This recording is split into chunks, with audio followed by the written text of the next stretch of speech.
നമസ്കാരം, welcome back to season with love. ഞാൻ സുപ്രിയ അനീഷ്. ഇന്ന് നമ്മളൊരു കിടിലൻ മീൻകറിയാണ് ഉണ്ടാക്കാൻ പോകുന്നത്. പൊതുവേ എല്ലാവർക്കും ഉള്ളൊരു പ്രശ്നമാണ് മീൻകറി ഉണ്ടാക്കുമ്പോൾ അതിൻ്റെ ചാറിന് കട്ടിയില്ല എന്നുള്ളത്. അതിനായിട്ട് നമ്മൾ തേങ്ങയൊന്നും അരയ്ക്കാതെ തന്നെ നമ്മൾ സാധാരണ മീൻകറി ഉണ്ടാക്കുമ്പോൾ ചേർക്കുന്ന ചേരുവകളെല്ലാം കൂട്ടി ഹോട്ടലിൽ നിന്ന് കിട്ടുന്ന അതേ രുചിയിൽ ഒരു അടിപൊളി മീൻകറി. ഇതിൻ്റെ ചാറ് കൂട്ടി കഴിക്കാൻ തന്നെ നല്ല ടേസ്റ്റാണ്. ഇത് അപ്പത്തിൻ്റെ കൂടിയും കപ്പയുടെ കൂടിയും ചോറിൻ്റെ കൂടിയൊക്കെ നല്ല കോമ്പിനേഷനാണ്. അപ്പോൾ ഇതുവരെ മീൻകറി ഉണ്ടാക്കിയിട്ട് ശരിയാകാത്തവർക്കായിട്ട് ഒരുപാട് ടിപ്സുകളും ഞാൻ ഈ വീഡിയോയിൽ ഉൾപ്പെടുത്തിയിട്ടുണ്ട്. അപ്പോൾ ഒട്ടും സമയം കളയാതെ വീഡിയോയിലേക്ക് പോവാം.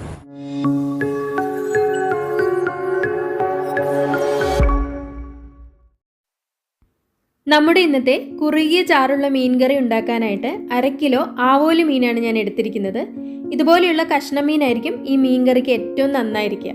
ആവോലി മീൻ തന്നെ വേണം നിർബന്ധമില്ല, നിങ്ങൾക്ക് ഏത് കഷ്ണം മീൻ വേണമെങ്കിലും എടുക്കാവുന്നതാണ്. ഇത്രയും ഫ്രഷ് ആയിട്ടുള്ള ആവോലി ഞാൻ വാങ്ങിയത് ഫ്രഷ് സ്റ്റോർ എന്ന് പറഞ്ഞൊരു ഓൺലൈൻ ഷോപ്പിൽ നിന്നാണ്. എറണാകുളത്തുകാർക്ക് എല്ലാവർക്കും സുപരിചിതമായിരിക്കും. ഇവിടെ ഫിഷ് മാത്രമല്ല, മീറ്റ്, പച്ചക്കറികൾ, അച്ചാറ്, അങ്ങനെ ഒരുപാട് സാധനങ്ങൾ ഇവർ ഡെലിവർ ചെയ്യുന്നുണ്ട്. നമ്മൾ ഓർഡർ പ്ലേസ് ചെയ്ത് കഴിഞ്ഞാൽ മാക്സിമം 1 മണിക്കൂർ അതിൻ്റെ ഉള്ളിൽ തന്നെ സാധനം നമ്മുടെ കയ്യിലെത്തും. അപ്പം ഞാനിതിവിടെ എടുത്തു പറയാൻ കാരണം ഇവരുടെ പാക്കിംഗ് ആണ്. ഫ്രഷ് ആയിട്ടുള്ള ഫിഷ് ആയാലും മറ്റ് മീറ്റ് എന്തായാലും അതേ ഫ്രഷ്നെസ്സോടെ നമ്മളുടെ കയ്യിൽ എത്തിക്കാൻ വേണ്ടിയിട്ട് ഇവർ ഒന്നാന്തരം ഒരു പാക്കിംഗ് ആണ് ചെയ്യുന്നത്. അതുകൊണ്ടാണ് ഞാൻ നിങ്ങൾക്കും കൂടെ കാണിച്ചു തരാമെന്ന് വിചാരിച്ചത്. സാധനങ്ങളെല്ലാം ഡെലിവറി ചെയ്യുന്നത് ഇതുപോലെ വാക്വം പാക്കിംഗ് ചെയ്തിട്ടാണ്. അപ്പോൾ ഈ വാക്വം പാക്കിങ്ങിൻ്റെ പ്രത്യേകത എന്താണെന്ന് വെച്ചാൽ ഇതിൻ്റെ ഉള്ളിലുള്ള എയർ മുഴുവൻ വലിച്ചെടുത്തിട്ടാണ് ഇവർ പാക്ക് ചെയ്യുന്നത്. ഇങ്ങനെ ചെയ്യുന്നതുകൊണ്ട് ഓക്സിഡേഷൻ നടക്കില്ല. അപ്പോഴതുകൊണ്ട് എയറിലൂടെയുള്ള ബാക്ടീരിയ ഫോർമേഷൻ നമുക്ക് തടയാൻ പറ്റും. പിന്നെ ഇത് ഇതേപോലെ 2 ദിവസം നമുക്ക് ഫ്രിഡ്ജിൽ സൂക്ഷിക്കാനും പറ്റും. അതുകൊണ്ട് തന്നെ ഇതിൻ്റെ ഫ്ലേവറോ പ്രോട്ടീനോ ഒന്നും തന്നെ നഷ്ടമാവില്ല. മറ്റൊരു കാര്യം, ഇത് ഫ്രീസറിൽ സൂക്ഷിക്കുമ്പോൾ ഇതിൻ്റെ മുകളിലായിട്ട് ഐസ് കട്ട പിടിച്ച് നിൽക്കുന്നത് ഒഴിവാക്കാൻ പറ്റും. ഐസ് ബേൺസ് എന്ന് പറയും സാധാരണ. അപ്പോൾ അതും ഈ പാക്കിങ്ങിൻ്റെ ഒരു അഡ്വാൻറ്റേജ് ആണ്. ഡീപ് ഫ്രീസ് ചെയ്യാനായിട്ട് കുക്ക് ചെയ്യുന്നതിന് 1 മണിക്കൂർ മുന്നേ നല്ല തണുത്ത വെള്ളത്തിൽ ഈ പാക്കറ്റോടെ തന്നെ ഇറക്കി വെച്ചാൽ മതി. അപ്പോൾ ഈ ഫ്രഷ് സ്റ്റോറിൻ്റെ വെബ്സൈറ്റ് ലിങ്ക് ഞാൻ താഴെ ഡിസ്ക്രിപ്ഷൻ ബോക്സിൽ കൊടുക്കാം. ഒരുപാട് പ്രോഡക്റ്റ്സ് ഉണ്ട് അവർക്ക്. നിങ്ങൾക്ക് താല്പര്യമുണ്ടെങ്കിൽ ഒന്ന് ട്രൈ ചെയ്യാവുന്നതാണ്. ഫിഷ് കറി ഉണ്ടാക്കാൻ തുടങ്ങുന്നതിന് തൊട്ട് മുന്നേ തന്നെ ഒരു നെല്ലിക്ക വലുപ്പത്തിലുള്ള വാളൻപുളി ഇളം ചൂടുവെള്ളത്തിലിട്ട് അലിയിച്ചു വെക്കുക. ഞാനെപ്പോഴും ഈ വാളൻപുളി തന്നെയാണ് മീൻകറിക്ക് എടുക്കാറുള്ളത്. എനിക്ക് കുടംപുളിയേക്കാളും മീൻ ചാറിന് നല്ല ടേസ്റ്റ് ആയിട്ട് തോന്നുന്നത് ഈ വാളൻപുളി ഉപയോഗിക്കുമ്പോഴാണ്. കുടംപുളി ഇട്ട മീൻകറിയാണ് നിങ്ങൾക്ക് ഇതിനേക്കാളും താല്പര്യമെങ്കിൽ നിങ്ങൾക്ക് അതും ട്രൈ ചെയ്യാവുന്നതാണ്. ഇനി നമ്മുടെ ഫിഷ് കറിക്ക് നല്ലൊരു മസാല ഉണ്ടാക്കണം. അതിന് വേണ്ട സാധനങ്ങൾ ഇതൊക്കെയാണ്. ഇതൊക്കെ നമുക്ക് എണ്ണയിലൊന്ന് വഴറ്റിയെടുക്കണം. അപ്പോൾ ഇതിൻ്റെ അളവ് എത്രയാണെന്ന് ഓരോന്നും ചേർക്കുന്ന സമയത്ത് ഞാൻ നിങ്ങൾക്ക് പറഞ്ഞു തരാം. ആദ്യം തന്നെ ഒരു പാൻ അടുപ്പിൽ വെച്ച് ചൂടാക്കിയതിന് ശേഷം അതിലേക്ക് 1 ടേബിൾ സ്പൂൺ വെളിച്ചെണ്ണ ഒഴിച്ചു കൊടുക്കുക. നമ്മൾ മീൻകറിക്ക് എപ്പോഴും വെളിച്ചെണ്ണ ഉപയോഗിക്കുന്നതായിരിക്കും നല്ലത്. എണ്ണ ചൂടായതിനു ശേഷം അതിലേക്കൊരു 1/2 ടീസ്പൂൺ പെരിഞ്ജീരകം ചേർത്ത് കൊടുക്കുക. ഈ പെരിഞ്ജീരകത്തിൻ്റെ ടേസ്റ്റ് ഭയങ്കരമാണ് കേട്ടോ. അപ്പം നിങ്ങൾ ട്രൈ ചെയ്തില്ലെങ്കിൽ ട്രൈ ചെയ്ത് നോക്കുക. ഈ റെസ്റ്റോറൻറ്റിൽ നിന്നും കഴിക്കുന്ന മീൻകറിയുടെ ആ ടേസ്റ്റും പിന്നെ നല്ലൊരു മണം ഉണ്ടല്ലോ, അത് കിട്ടണമെങ്കിൽ ഈ പെരിഞ്ജീരകം തന്നെ ചേർക്കണം. പെരിഞ്ജീരകത്തിൻ്റെ നിറം ചെറുതായി ഒന്ന് മാറുമ്പോൾ ഇതിലേക്ക് 1 ടീസ്പൂൺ വെളുത്തുള്ളിയും 1 ടീസ്പൂൺ ഇഞ്ചിയും കൂടെ ചേർത്ത് കൊടുക്കുക. ഇത് ചെറുതായി അരിഞ്ഞതാണ്, ചതച്ചതൊന്നുമല്ല. എന്തായാലും നമ്മൾ എണ്ണയിലിട്ട് വഴറ്റിയതിന് ശേഷം ഇതെല്ലാം ചേർത്ത് അരയ്ക്കാനുള്ളതാണ്. അപ്പോൾ ഇത് രണ്ടും കൂടെ ചേർത്ത് നന്നായിട്ടൊന്ന് വഴറ്റി കൊടുക്കുക. ഇതിൻ്റെ പച്ചമണെല്ലാം മാറി ചെറുതായി ഒന്ന് കളറ് മാറുന്നത് വരെ. ഇവിടെ ഇഞ്ചിയുടെയും വെളുത്തുള്ളിയുടെയും നിറമെല്ലാം മാറിയിട്ടുണ്ട്. ഈ സമയത്ത് ഇതിലേക്ക് 1.5 സവോളയാണ് ചേർത്ത് കൊടുക്കുന്നത്. അപ്പോൾ സവോള ചെറുതായി അരിഞ്ഞതിന് ശേഷം ഒരു 2-3 മിനിറ്റ് നമ്മൾ നന്നായിട്ട് വഴറ്റി കൊടുക്കേണ്ടതുണ്ട്. മീഡിയം സൈസ് സവോളയാണ് ഞാൻ എടുത്തിരിക്കുന്നത്. അപ്പോൾ ഈ സവോള നന്നായിട്ട് വഴറ്റുമ്പോൾ നല്ല സോഫ്റ്റായി ഇതിൻ്റെ നിറമെല്ലാം മാറുന്നത് വരെ ക്ഷമയോടെ ഒന്ന് ഇളക്കി കൊടുക്കുക. ഇനി ഇതിലേക്ക് നമ്മൾ കുറച്ച് ചുവന്നുള്ളിയാണ് ചേർത്ത് കൊടുക്കുന്നത്. ചുവന്നുള്ളി നമ്മുടെ മീൻകറിക്ക് നല്ലൊരു രുചിയായിരിക്കും തരിക.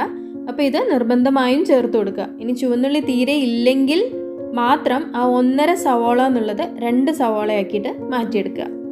ചുവന്നുള്ളി പെട്ടെന്ന് വഴണ്ടി വന്നോളും, സവോളയുടെ അത്രയ്ക്ക് ടൈം എടുക്കില്ല. അപ്പോൾ നമ്മുടെ ചുവന്നുള്ളിയും സവോള എല്ലാം നന്നായിട്ട് വഴണ്ടി വന്നിട്ടുണ്ട്. ഈ സമയത്താണ് നമ്മൾ ഇതിലേക്ക് പൊടികൾ ചേർത്ത് കൊടുക്കുന്നത്. അപ്പോൾ പൊടികൾ ചേർക്കുമ്പോൾ ഫ്ലെയിം നന്നായിട്ട് കുറച്ച് വെക്കുക. ഇനി സംശയം ഉണ്ടെങ്കിൽ നിങ്ങൾ ഫ്ലെയിം ഓഫ് ചെയ്താലും തെറ്റില്ല. ഞാൻ ഇതിലേക്ക് ആദ്യം തന്നെ 2 ടേബിൾ സ്പൂൺ കാശ്മീരി ചില്ലി പൗഡറാണ് ചേർത്ത് കൊടുക്കുന്നത്. അതിൻ്റെ കൂടെ 1 ടേബിൾ സ്പൂൺ നല്ല എരിവുള്ള മുളക് പൊടി. നിങ്ങൾക്ക് എരിവ് കൂടുതൽ വേണമെങ്കിൽ കാശ്മീരി ചില്ലിയുടെ അളവ് കുറച്ച് സാധാരണ മുളക് പൊടിയുടെ അളവ് കൂട്ടാവുന്നതാണ്. ഇതിൻ്റെ കൂടെ തന്നെ ഒരു 1/2 ടീസ്പൂൺ മഞ്ഞൾപ്പൊടിയും കൂടെ ചേർത്ത് കൊടുക്കുന്നുണ്ട്. ഇനി ഇതെല്ലാം ചേർത്ത് നന്നായിട്ടൊന്ന് വഴറ്റിയെടുക്കണം. ഈ പൊടികളുടെയൊക്കെ പച്ചമണം മാറി നമ്മളുടെ തൊണ്ടയ്ക്ക് നല്ല എരിവ് പിടിക്കുന്ന പോലെ ഒരു സ്മെല്ല് വരും. അപ്പോൾ ആ ഒരു സമയം വരയ്ക്കും ഈ പൊടികൾ നന്നായിട്ട് വഴറ്റി കൊടുക്കുക. ഫ്ലെയിം നന്നായിട്ട് കുറച്ച് വെച്ചിട്ട് വേണം ഇത് ചെയ്യാനായിട്ട്. നമ്മൾ ഇതിലേക്ക് വേറെ ഫിഷ് മസാലയോ മല്ലിപ്പൊടിയോ ഒന്നും തന്നെ ചേർക്കുന്നില്ല. ഈ പൊടികൾ തന്നെ നമ്മുടെ മീൻകറിക്ക് നല്ല രുചിയായിരിക്കും തരിക. നമ്മുടെ പൊടികളെല്ലാം നന്നായി വഴഞ്ഞു വന്നിട്ടുണ്ട്. ഇപ്പോൾ മാത്രമേ നമ്മളിതിലേക്ക് തക്കാളി ചേർക്കുന്നുള്ളൂ. അപ്പോൾ ഞാനിവിടെ നന്നായി പഴുത്ത 2 മീഡിയം സൈസ് തക്കാളി ഇതിലേക്ക് ചേർത്ത് കൊടുക്കുന്നുണ്ട്. തക്കാളി നന്നായിട്ട് വഴഞ്ഞു വരുന്നത് വരെ ഒന്ന് ഇളക്കി കൊടുക്കുക. അപ്പോൾ നമ്മൾ എപ്പോഴും പൊടികൾ ചേർക്കുന്നത് തക്കാളി ചേർക്കുന്നതിന് മുന്നേ ആയിരിക്കണം. അല്ലെങ്കിൽ തക്കാളിയുടെ വെള്ളം തട്ടിയിട്ട് പിന്നെ പൊടികൾ നന്നായിട്ട് വഴഞ്ഞു വരാൻ സമയമെടുക്കും.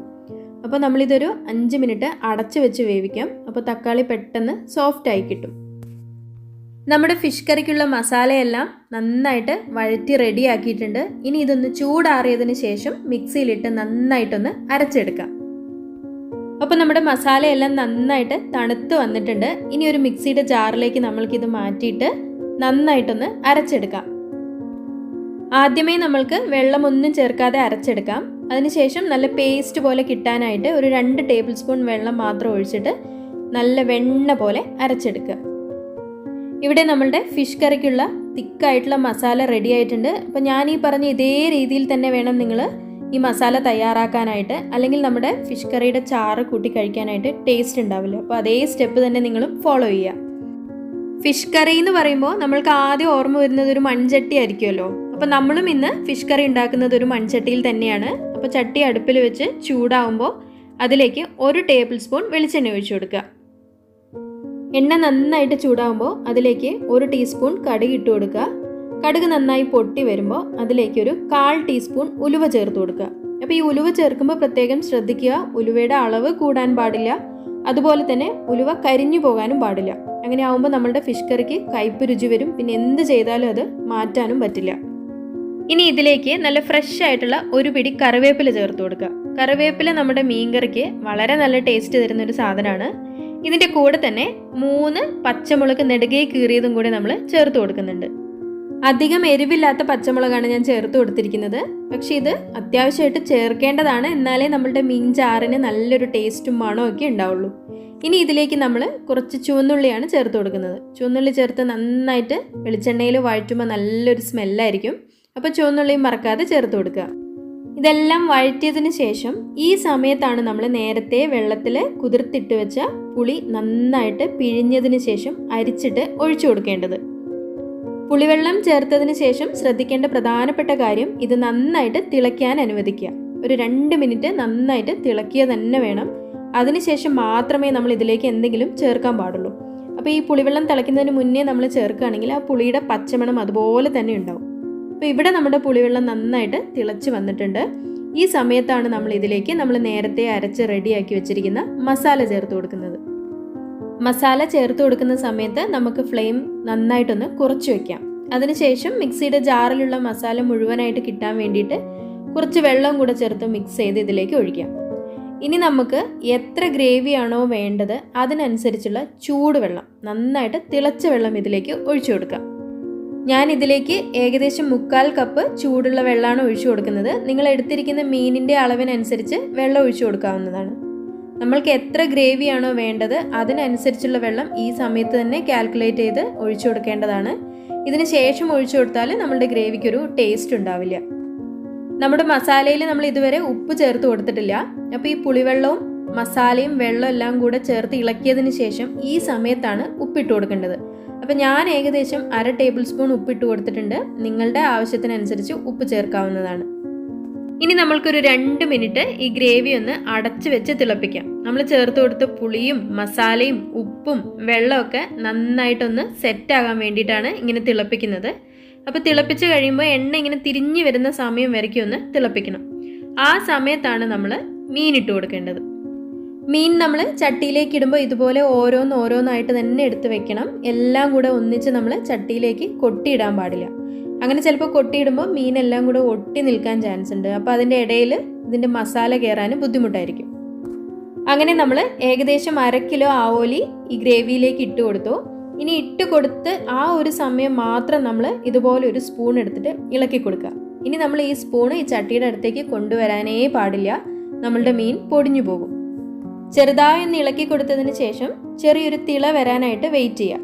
അതിനുശേഷം നമുക്കിത് അടച്ചു വെച്ചിട്ട് ഒരു 8 മിനിറ്റോളം വേവിച്ചെടുക്കാം. മീഡിയം ഫ്ലെയിമിൽ ഇട്ടിട്ട് വേണം ഇത് അടച്ചു വെച്ചിട്ട് വേവിക്കാനായിട്ട്.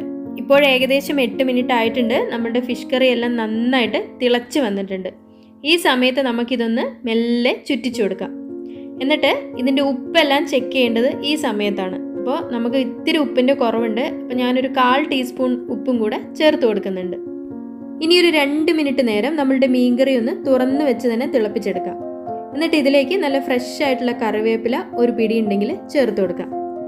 നന്നായിട്ട് തിളച്ചുകൊണ്ടിരിക്കുന്ന ഈ മീൻകറിയുടെ മുകളിലായിട്ട് കുറച്ച് ഉലുവയും കുറച്ച് പെരിഞ്ജീരകവും കൂടെ വറുത്ത് പൊടിച്ചത്, ഇത് രണ്ടും കൂടെ ചേർന്ന് 1/4 ടീസ്പൂൺ അളവിൽ മുകളിലായിട്ട് വിതറി കൊടുക്കുക. ഇത് നമ്മളുടെ മീൻകറിക്ക് വേറെ ലെവൽ ടേസ്റ്റ് ആയിരിക്കും തരിക. ഇനി ഫ്ലെയിം ഓഫ് ചെയ്യുന്നതിന് തൊട്ട് മുന്നേ കുറച്ച് പച്ച വെളിച്ചെണ്ണയും കൂടെ ഒഴിച്ചു കൊടുക്കുക. ഇനി ഫ്ലെയിം ഓഫ് ചെയ്തതിന് ശേഷം ഉഗ്രനൊരു ചുറ്റിക്കലും കൂടെ കൊടുക്കുക. അപ്പോൾ നമ്മളുടെ കുറുകിയ ചാറോടുകൂടിയ റെസ്റ്റോറൻറ്റ് സ്റ്റൈലിലുള്ള മീൻകറി ഇവിടെ തയ്യാറായി കഴിഞ്ഞു. മൺചട്ടിയിലായതുകൊണ്ട് ആ തിള കുറച്ചു നേരം അങ്ങനെ തന്നെ ഉണ്ടാകും. നമ്മൾ അവസാനമായിട്ട് ചേർത്ത ഉലുവയുടെയും ജീരകത്തിൻ്റെയും മണമെല്ലാം നന്നായിട്ടുണ്ട്.